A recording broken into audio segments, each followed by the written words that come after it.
ہم ابھی اسی سے ڈرے بیٹھے تھے کہ یار اتنے فرقے، نبی نے ہمیں اور ڈرا دیا. آگے جو الفاظ ہیں اس سے تو اور زیادہ خوف پیدا ہو رہا ہے. پھر نبی تسلی بھی دیں گے، اور خوف پیدا ہو رہا ہے. آپ نے فرمایا کلہم فی النار الا واحدہ، ایک کے علاوہ سب کے سب کہاں جائیں گے؟ جہنم کی آگ میں. سب کو اٹھا کے پھینک دے گا اللہ جہنم میں. لو بھائی، اس سے تو ہمارا خوف کم ہونے کے بجائے اور زیادہ بڑھ گیا. اگر نبی اتنا ہی کہتے 73 فرقوں میں ڈیوائیڈ ہو جاؤ گے، ہم کہتے کوئی بات نہیں یار، 73 میں سے ہو سکتا ہے 70 جنت میں جائیں، تو ہم کس میں سے ہوں گے؟ انہی 70 میں سے ہوں گے.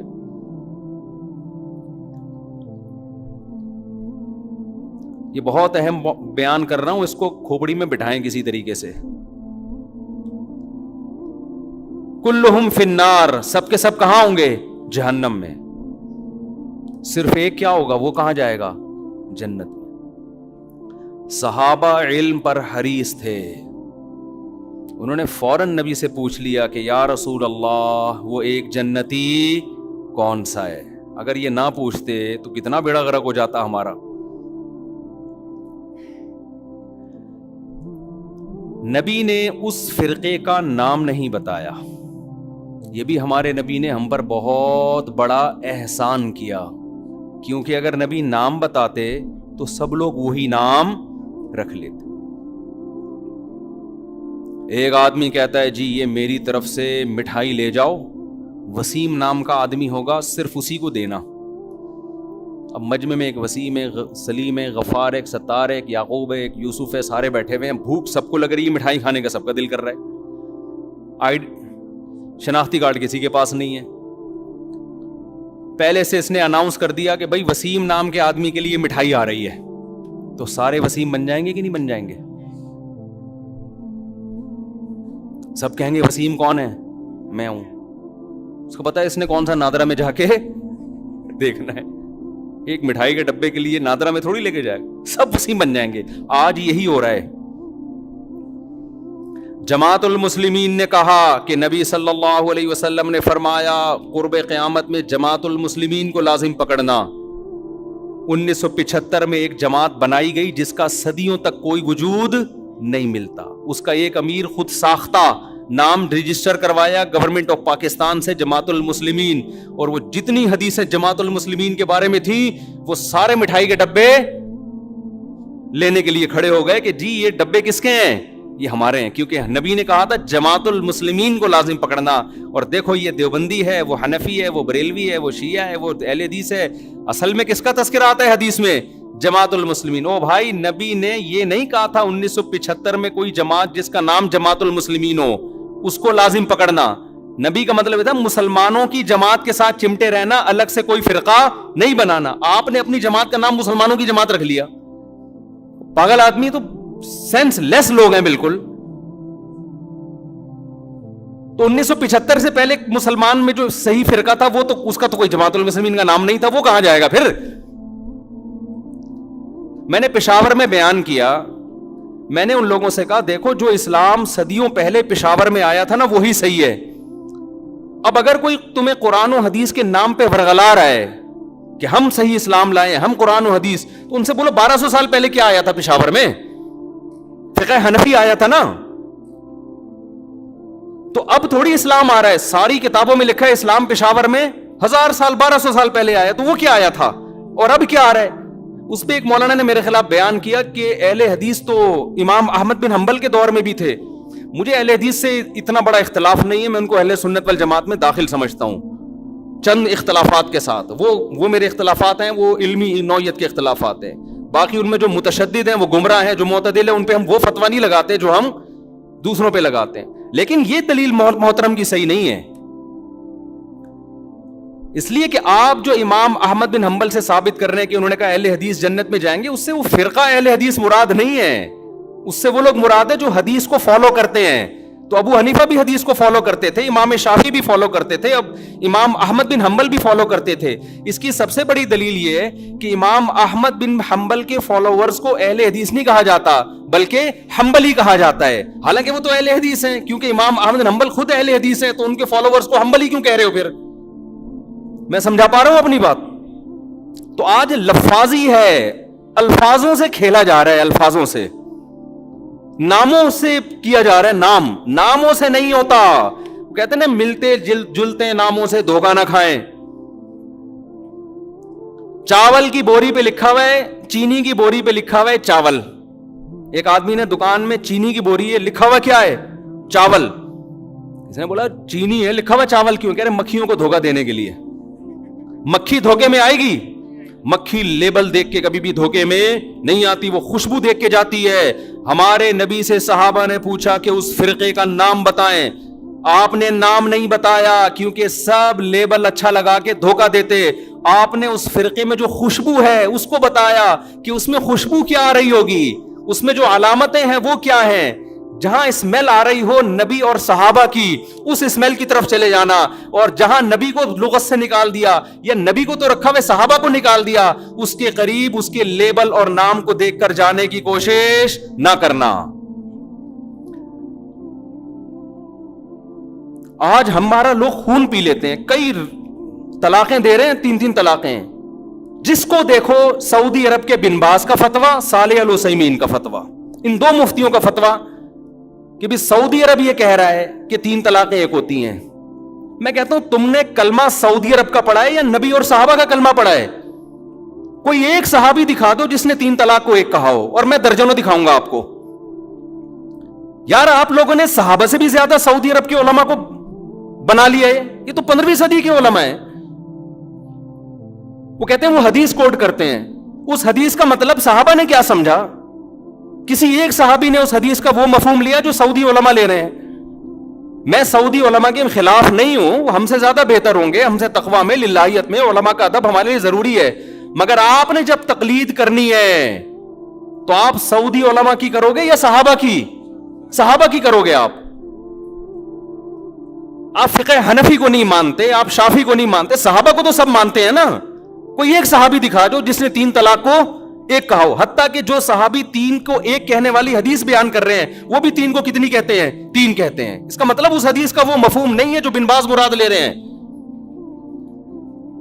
ایسے تماشے ہو رہے ہیں نا طلاقوں کے بعد. آج کل شوہر طلاقیں دیتا ہے، بیوی اپنی مرضی کا فتویٰ، بیوی کو رہنا ہے تو اہل حدیث سے فتویٰ لا رہی ہے، نہیں رہنا تو حنفیوں سے فتویٰ لے کے آ رہی ہے. قرآن نے جہاں طلاق کے مسائل بیان کیے وہاں اللہ نے کہا کہ اللہ کی آیات کو، اللہ کے احکام کو مذاق نہ بناؤ.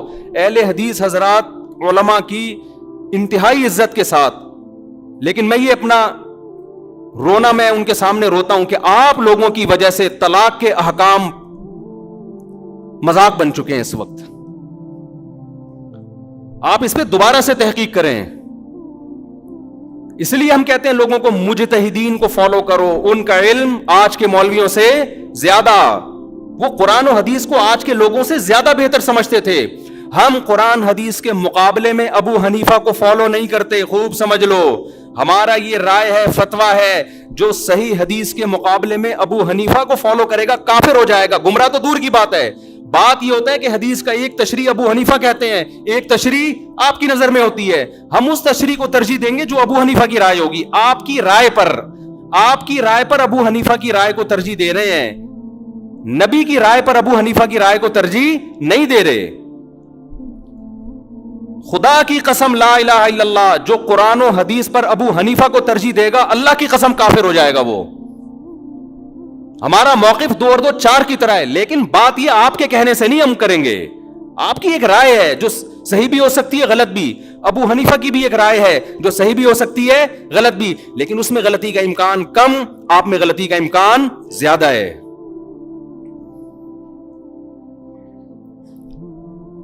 تو طلاق ثلاث میں تو 4 ائمہ متفق ہیں. یہ تو تابعین تبع تابعین کے دور کے ہیں، سارے صحابہ متفق ہیں. آپ کو حدیث مل گئی، یہ کیسی بات ہے بھائی؟ میں ایک اہل حدیث عالم کے پاس گیا، میں نے فتویٰ دیا تھا 3 طلاقیں واقع ہو گئی ہیں. وہ صاحب لے آئے اہل حدیث سے فتویٰ. میں نے ان سے کہا کہ آپ تقلید کرتے ہیں؟ انہوں نے کہا نہیں میں تحقیق کرتا ہوں. میں نے کہا چلو پھر میں اہل حدیث عالم کے پاس چلتا ہوں، اب تحقیق کی دنیا میں ہم دیکھتے ہیں کون صحیح ہے کون غلط ہے. آپ نے تو تحقیق کرنی ہے نا، تقلید تو کرنی نہیں ہے. لیکن یہ کر رہے تقلید ہی ہوتے ہیں، لیبل تحقیق کی، کیونکہ تحقیق پھر پوری ہوتی ہے، ادھوری نہیں ہوتی. میں ان اہل حدیث کے پاس گیا، بڑے احترام سے بیٹھا. میں نے کہا حضرت آپ نے فتویٰ دیا ہے, اس کی دلیل دیں. انہوں نے صحیح مسلم کی مشہور حدیث پیش کر دی, نبی کے دور میں 3 ایک سمجھی جاتی تھی, ابو بکر کے دور میں. میں نے کہا ایسے تو متا کے بارے میں بھی آتا ہے, نبی کے دور میں متا جائز سمجھا جاتا تھا, ابو بکر کے دور میں عمر نے پابندی لگائی, تو پھر متا بھی حلال ہے. کہہ رہے نہیں اس کے تو منسوخ ہونے کی دلیل ہے. تو میں نے کہا اس کے بھی منسوخ ہونے کی دلیل ہے, ادھوری حدیث نہ بتائیں, دوسری حدیث بھی بتائیں. پھر وہ کہنے لگے, میں نے کہا پھر خود اس حدیث کے جو راوی عبداللہ بن عباس ہیں وہ خود کہہ رہے ہیں کہ 3 طلاقیں ایک وقت کی 3 ہوتی ہیں. تو وہ جواب میں کہتے ہیں کہ ہم نے کلمہ عبداللہ بن عباس کا نہیں پڑھا, ہم نے کلمہ نبی کا پڑھا ہے. میں نے کہا ویل ڈن حضرت, مجھے یہ بتائیں کہ آپ نے نبی کا کلمہ پڑھا ہے, عبداللہ بن عباس نے کس کا کلمہ پڑھا تھا؟ انہوں نے نبی کا کلمہ پڑھے بغیر یہ فتویٰ دے دیا. تو میں عرض کر رہا ہوں کہ لفاظی ہے, سمجھ رہے ہیں, لیبل اچھے اچھے لگے ہوئے ہیں. باقی ہر چیز میں اہل حدیث کو غلط نہیں کہتا, بعض چیزوں میں صحیح ہیں وہ, اور بعض چیزوں میں دیوبندی غلط, معذرت کے ساتھ. اللہ یہ کہ دیوبندیوں کے جو محققین ہیں, بڑے بڑے علماء ہیں, وہ ایسی غلطیاں نہیں کرتے. مفتی تقی عثمانی صاحب ہو گئے, اس لیول کے جو علماء ہیں نا وہ معتدل ہیں. وہ آپ نے دیوبندیت کو سمجھنے کے لیے ہر آدمی کو فالو نہیں کرنا, ہر ایک کا بیان آپ یوٹیوب پہ سن کے فتویٰ لگا دو کہ یہ ایسا نہیں ہے بھائی. بعض لوگ کیا کرتے ہیں, دیکھ کے چاول جیسے تھوڑے سے چکھے آپ نے اور پوری دیکھ پہ حکم لگا دیا. بعض لوگ کیا کرتے ہیں, کسی اسکالر نے کوئی غلط بیان, مسئلہ غلط بیان کیا, فوراً کوئی فتنہ پرور بیٹھا ہوتا ہے, اس کا کلپ چلاتا ہے, دیکھو دیوبندی کیا کہہ رہے ہیں. او بھائی یہ ایک پورا دیوبندی ٹھیکیدار تھوڑی ہے یہ بندہ کہ جو بولے گا آپ نے سب پہ ٹھوک دیا اس کو. میں تو آپ کو پھر بھی دیوبندی بریلوی کی بحث میں, یہ تو لوگوں نے مشہور کی ہوئی ہے, ہمیں تو ہم اللہ کی قسم اٹھا کے کہتے ہیں کہ اپنے نام کے ساتھ نہ دیوبندی لگاؤ نہ بریلوی. میرے نام کے ساتھ لگایا تھا, میں نے ہٹوایا ہے لوگوں سے. یہ بھی ہمارے اکابر کی تعلیمات ہیں. کیوں؟ جو فرقہ جنت میں جائے گا اس پہ لیبل سے نبی کیا کہہ رہے ہیں اس کے متاثر نہ ہو. اب نبی فرما دیتے, صحابہ نے پوچھا یا رسول اللہ کون سا فرقہ جنتی ناجیہ نجات پانے والا کون سا ہوگا؟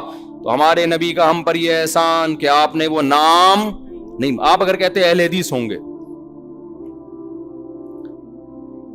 تو جمعے کی نماز میں ٹانگیں چوڑی کر کے پڑھاتا, میں زور سے آمین کہتا. ایسا ہی ہے نا. ہمارے نبی کہتے کہ وہ حنفی ہوں گے تو جتنے اہل حدیث ہیں وہ کیا بن جاتے, سارے حنفی بن جاتے.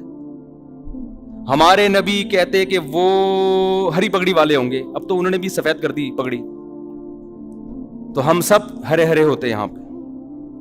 کیا خیال ہے؟ پگڑی بھی ہری ہوتی, اور اب مجھے نہیں پتا ان کا کیا کیا ہرا ہوتا ہے, اللہ بہتر جانے. اور کیا ہرا ہوتا ہے؟ پین ہرا ہوتا جی, کنگھی ہری ہوتی ہے, شکریہ جی, ٹیوب لائٹ ہری. اچھا خیر, نبی فرماتے وہ دیوبندی ہوں گے تو سب لوگ اپنے نام کے ساتھ کیا لگاتے؟ دیوبندی. نبی فرماتے وہ شیعہ ہوں گے تو سب کیا بنے ہوتے؟ ہم محرم میں کالے کپڑے پہن کے بیٹھے ہوتے, سب اپنے آپ کو شیعہ ثابت کرنے میں لگے ہوتے. نبی نے علامت بتائی تاکہ ملتے جلتے ناموں سے دھوکا نہ کھائیں, ناموں سے متاثر نہ ہو, نام کچھ بھی ہو. اول تو ہمارا نام مسلم رکھ دیا ہے قرآن نے, تو ہم سب کیا ہیں؟ مسلم ہیں, جس کو اردو میں مسلمان کہا جاتا ہے. ہمیں کسی اور شناخت کی بالکل ضرورت نہیں ہے. سوال پیدا ہوتا ہے پھر یہ مشہور کیسے ہو گئے دیوبندی بریلوی؟ میں بار بار کہتا ہوں یہ لوگوں نے نام دیے ہیں آسانی کے لیے. مثال کے یہ لوگ کیوں نام دیتے ہیں؟ آپ کہیں رشتہ لینے کے لیے جائیں, لڑکی والے آپ کا کانسیپٹ پوچھنا چاہتے ہیں کہ یہ میلاد شریف والا ہے, تیجے 40ویں والا ہے, ربیع الاول میں پروگرام والا ہے, یا یہ والا نہیں ہے. اب وہ پوری ڈیٹیل پوچھیں تمہارا عقیدہ کیا ہے, پوری ڈیٹیل کے بجائے شارٹ نام رکھا ہوا, بھائی جو یہ کرتے ہیں ان کو بریلوی کہا جاتا ہے, جو یہ نہیں کرتے ان کو کیا کہا جاتا ہے؟ دیوبندی. تو ان شارٹ وہ انہوں نے, کیونکہ مسلمان تو دونوں ہی کہلاتے ہیں نا. ایک صاحب مجھے کہنے لگے آپ حنفی کیوں ہیں, آپ مسلم کیوں نہیں ہیں؟ میں نے کہا ہم حنفی شافی کے مقابلے میں ہیں, غیر مسلم کے مقابلے میں ہم مسلم ہیں. ہم دیوبندی بریلوی کے مقابلے میں کہلاتے ہیں, غیر مسلم کے مقابلے میں تھوڑی ہم دیوبندی ہیں, تو مسلم ہیں. تو اللہ نے ہمارا نام مسلم غیر مسلم کے مقابلے میں رکھا ہے. باقی نام بھی ہم نے نہیں رکھے, پبلک نے اپنی آسانی کے لیے رکھے, پھر وہ مشہور ہو گئے. ورنہ نہ دیوبندیت میں کچھ ہے نہ بریلویت میں کچھ ہے. اصل میں تو وہ علامت جو نبی بیان کر رہے ہیں, وہ علامت جس میں پائی جائے گی, خواہ وہ دیوبندیت کے نام سے ہو, اہل حدیث کے نام سے ہو, بریلوی کے نام سے ہو, شیعہ کے نام سے ہو, سنی, اس سے کوئی فرق نہیں پڑتا. نام تو وہی دینا چاہیے مسلم. لیکن میں بتا رہا ہوں لوگ اپنی آسانی کے لیے نام دیتے ہیں. کس مکتبہ فکر سے آپ کا تعلق ہے, تاکہ ان شارٹ بات ہو جائے نا. تو نام نبی قرآن نے ہمیں مسلم دیا, اور علامت کیا بتائی؟ صحابہ نے پوچھا یا رسول اللہ کیا کون سا فرقہ؟ آپ نے فرمایا ما انا علیہ و اصحابی. کیا بلاغت ہے یار اس کلام میں, سارے فرقوں کا پول پٹیاں کھول دی. آپ نے یہ نہیں فرمایا جو قرآن کو فالو کرے گا, یہ نہیں فرمایا, کیونکہ ہر فرقہ نسبت کہاں کرتا ہے؟ قرآن تو سب کی بیس ہے نا, قرآن ہی سے نکل گئے. کیا خیال ہے بھائی؟ ایک فرقہ مسلمانوں میں آئے اور کہ میں تورات کو مانتا ہوں, قرآن کو نہیں مانتا ہوں. تو ہے ہی نہیں, تو کسی کھاتے میں ہے ہی نہیں, نکل یہاں سے. بیس تو قرآن ہے, اور قرآن کو ماننا بھی ضروری, اس کو فالو کرنا بھی. لیکن فرقوں میں جب فرق کیا جا رہا ہے تو قرآن کا تذکرہ نہیں. ما انا علیہ, جس پر میرا عمل, میں چلوں, تو نبی جس پر چلے اس کو تو حدیث کہا جاتا ہے.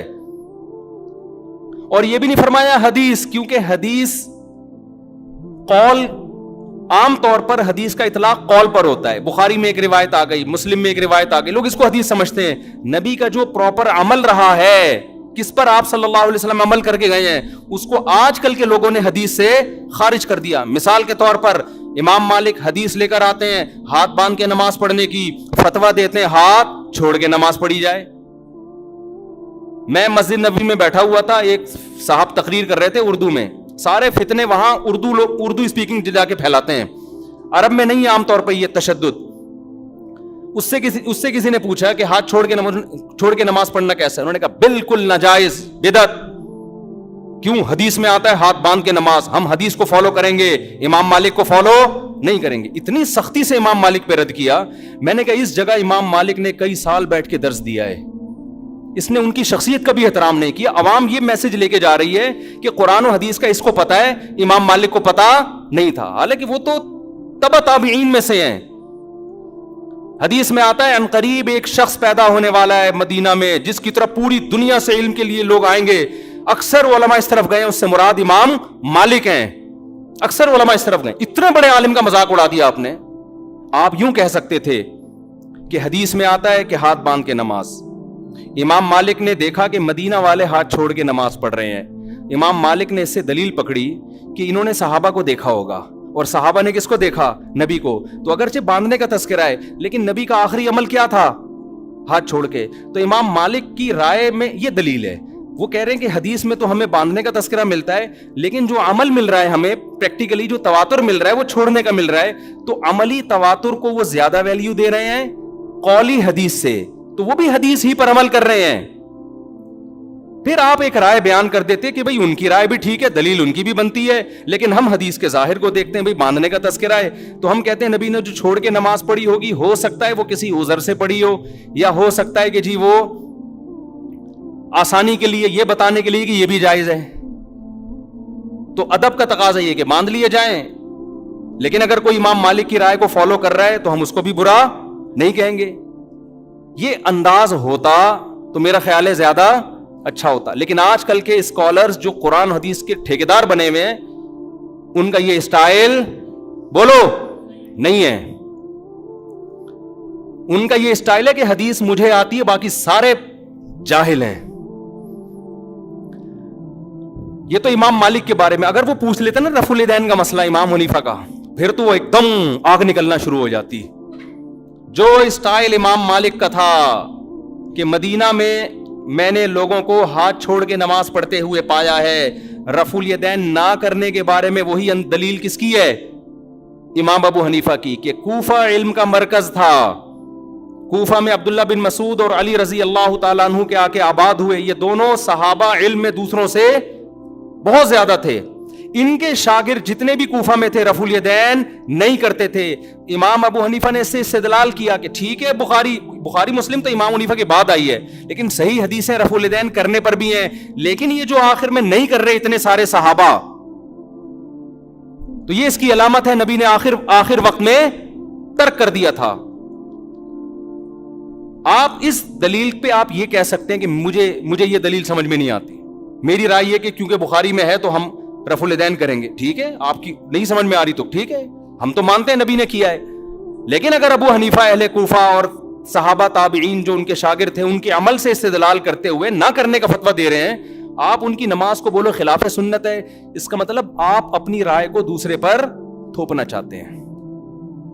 امام ترمذی جو امام بخاری کے شاگرد ہیں, جب رفع الیدین کرنے کا ذکر کیا نا انہوں نے, آپ ترمذی میں دیکھ سکتے ہیں عربی میں, تو اس میں کہتے ہیں وَبِهِ يَقُولُ بَعْضُ أَهْلِ الْعِلْمِ مِنْ أَصْحَابِ النَّبِي, رفع الیدین کرنا بعض اہل علم صحابہ کی رائے تھی. جب رفع الیدین نہ کرنے کا تذکرہ کیا ہے تو پھر لکھتے ہیں وَبِهِ يَقُولُ غَيْرُ وَاحِدٍ مِّنْ أَهْلِ الْعِلْمِ مِنْ أَصْحَابِ النَّبِي, یہی اہل علم صحابہ میں بہت سارے لوگوں کی رائے ہے.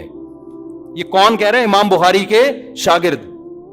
حالانکہ وہ خود بھی رفع الیدین کے قائل تھے, لیکن دلیل میں صحابہ کی جب بات آ رہی ہے تو کیا کہہ رہے ہیں؟ تو میں آپ سے عرض کر رہا ہوں کہ ہر محدث ہر مجتہد کا اپنا ایک اصول ہوتا ہے, اور اس کا بنیادی مقصد کس کو فالو کرنا ہے؟ نبی کو فالو کرنا. تو آپ صرف قولی حدیث لے رہے ہو, نبی کا عمل نہیں دیکھ رہے, یہ مسٹیک ہے. تو نبی نے پہلی علامت کیا بیان کی؟ ما انا علیہ, بولو نا, وہ اصحابی, جس پر میں ہوں, جو میرا عمل ہے جس پر. تو یہ نبی کا عمل تھا. اب اس عمل میں اختلاف ہو سکتا ہے, کوئی کہہ رہا ہے ہاتھ چھوڑ کے نماز کا عمل تھا, کوئی کہہ رہا ہے ہاتھ باندھ کے نماز کا عمل تھا, کوئی کہہ رہا ہے رفع الیدین کا عمل تھا, کوئی کہہ رہا ہے نہ کرنے کا عمل تھا, آخر عمل. ٹھیک ہے, یہ اختلاف شریعت میں ناپسندیدہ نہیں ہے. اس اختلاف کی بیس پہ فرقے نہیں بنتے, کوئی بنائے گا تو وہ جہنمی ہے. اور یہ اختلاف صحابہ میں بھی تھا, کیونکہ دونوں میں وہ علامت پائی جا رہی ہے ما انا علیہ. کامیاب فرقے کی علامت کیا ہے؟ جس پر نبی کا عمل. تو نبی کا عمل دونوں پر ہے نا, تو اس میں آپ دونوں میں سے کسی کو بھی غلط بولو نا یار, نہ ہاتھ باندھ کے نماز پڑھنے والے کو, نہ ہاتھ چھوڑ کے, نہ رفع الیدین کرنے والے کو, نہ کرنے والے کو, کیونکہ دونوں کے پاس دلیل ہے, دونوں مکتبہ فکر کی, اور دونوں کہاں سے ثابت کرتے ہیں؟ نبی سے. تو اس بیس پہ جتنا بھی اختلاف ہو, اس اختلاف سے جنت اور جہنم کا فتویٰ نہیں لگتا. سمجھ میں آ رہی ہے بات؟ اگلی بات, نبی یہاں کہہ کے رکے نہیں صرف ما انا علیہ. اگر آپ رک جاتے تو ہم صحابہ کو بیچ سے نکال دیتے. ہم کہتے ہیں حدیث میں کیا آ رہا ہے, بس. نبی نے فرمایا وَأَصْحَابِي. کیوں؟ اب دیکھو ترتیب کیا ہے. آپ نے قرآن کا ذکر کیوں نہیں کیا؟ کیونکہ قرآن کی لوگ ایسی تشریح کریں گے جو نبی کی تشریح کے خلاف. جیسے غامدی صاحب, اللہ ان کی عمر میں برکت دے, بہت ساری تشریحات ایسی کرتے ہیں قرآن کی جو حدیثوں کے خلاف جا رہی ہیں. نبی نے شادی شدہ زانی مرد کو رجم کیا ہے, ساری دنیا جانتی ہے, متواتر روایات ہیں. وہ قرآن کی آیت کی تشریح کرتے ہیں کہ زانی مرد اور عورت کو 100 کوڑے مارو. تشریح ایسی کر رہے ہیں جس میں شادی شدہ کو بھی شامل کر رہے ہیں, حالانکہ یہ کنواروں کے بارے میں نازل ہوئی ہے. حدیث سے پتہ چلتا ہے, متواتر حدیث سے. تو نبی نے کیا فرمایا؟ قرآن کا تذکرہ کیوں نہیں, ڈائریکٹ اپنے عمل کو پیش کیا, تاکہ لوگ قرآن کی وہ تشریح نہ کریں جو میرے عمل کے, صرف میری حدیث نہیں, میرے عمل کے بھی خلاف ہو. اور عمل بھی نبی کا اصل میں حدیثی کہلاتا ہے. 2 قسمیں, قولی اور ایک فعلی. آپ نے ایک عمل کیا, صحابہ نے سینہ بسینہ اس عمل کو نقل کیا, یہ بھی حدیث ہے, چاہے بخاری میں نہ بھی ہو, چاہے مسلم میں نہ بھی ہو. دوسرا, آپ نے ان لوگوں پہ رد کرنے کے لیے جو حدیث کی تشریح اخپل طریقے سے کریں اور اس میں صحابہ کو بیچ سے نکال دیں, ان کو نکالنے کے لیے آپ نے کیا فرمایا؟ میرا اور میرے اصحاب کا عمل. سمجھ میں آ رہی ہے بات؟ میرے اور میرے اصحاب کا عمل. کیا مطلب؟ ایسے فرقے آئیں گے جو قرآن کی تشریح اخپل طریقے سے کریں گے, حدیث کو بیچ سے نکال دیں گے, یہ بھی جہنمی. چاہے وہ اپنے آپ کو صبح و شام اہل قرآن کہتے ہوں. لیبل جو منکرین حدیث ہیں ان کا پتہ ہے اپنے فرقے کا نام کیا رکھا ہے؟ اہل قرآن. اور جب آپ ان کے سامنے بیٹھو گے قرآن کے فضائل بیان کرنا شروع کر دیں گے, بار بار قرآن کیا کہتے ہیں, اللہ کا کلام. مقصد قرآن کی فضیلت نہیں ہوگی, مقصد حدیث کا انکار ہوگا. سمجھتے ہو گے نہیں سمجھتے؟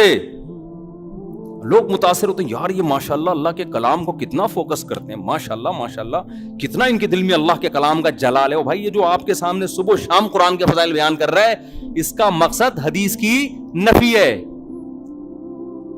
ایک آدمی قرضہ مانگنے کے لیے آیا اور آپ سے کہہ رہے سفارش کر دیں کہ وسیم بھائی مجھے قرضہ دے دیں. دوسرا بھی آ گیا قرضہ مانگنے کے لیے, آپ چاہ رہے ہو اس کو نہ ملے اس کو مل جائے, آپ کو پتا یہ سیٹ ایک ہی آدمی کو دے گا. اب آپ نے دوسرے کی بے پناہ تعریفیں شروع کر دی, تو یہ تعریفوں میں ضمناً دوسرے کی کیا ہے؟ برائی ہے. یہ بندہ ٹھیک نہیں ہے, اس کو نہیں دو, ٹھیک ہے نا. لیکن نام پرویزی فرقے نے اپنا نام کیا رکھا ہوا ہے؟ اہل قرآن. اہل قرآن. تو اسی طرح جب حدیث نبی نے ہمیں پہلے بتا دیا, کچھ لوگ ایسے آئیں گے جو حدیث کی تشریح ایسی کریں گے جو صحابہ کی سمجھ میں نہیں آئی. نام کچھ بھی رکھ سکتے ہو آپ, اہل حدیث رکھ سکتے ہو آپ, اہل قرآن رکھ سکتے ہو آپ, دیوبندی رکھ سکتے ہو آپ, محمدی رکھ سکتے ہو, کچھ بھی رکھ سکتے ہو. عمل دیکھا جائے گا پریکٹیکلی ہو کیا رہا ہے.